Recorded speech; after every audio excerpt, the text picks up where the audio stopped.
Exam time is here.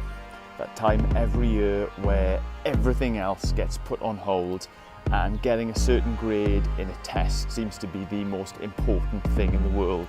We seem to despise ignorance and pursue knowledge at extraordinary costs.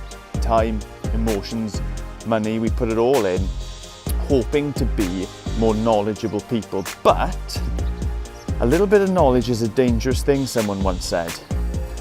Ignorance masquerading as knowledge can do real damage. The temptation sometimes is to live life as if we do know it all, and that's when we come really unstuck.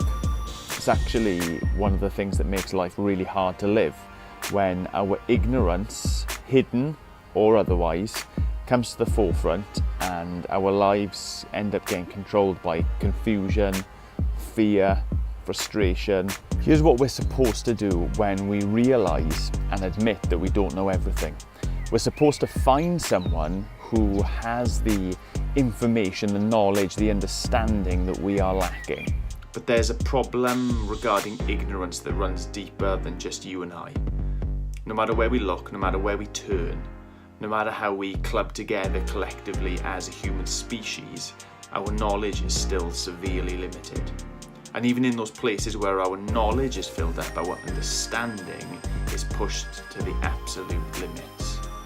That means we can pretend that we know it all, or we can pretend that as people we've got somewhere where we can go and ask each other the questions and find the answers.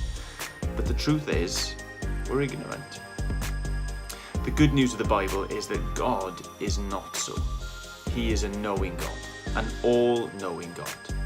Whether it's your secret desires, whether it's your shameful past, your history, whether it's the things that you wish you could ask him for, he already knows.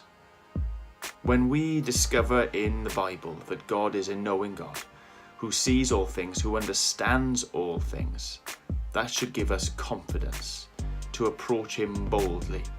That should give us help in times of confusion. Learning is good.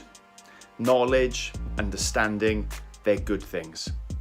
But what else is good is knowing our limitations, individually and collectively as a society. And what's best is knowing where to turn when our knowledge falls short. Turning to Jesus, the one who sees all and who knows all things. Cast your fears, your anxieties, your confusion and your surprise on him. It will not shock him. Jesus knows it all, and that's a good thing.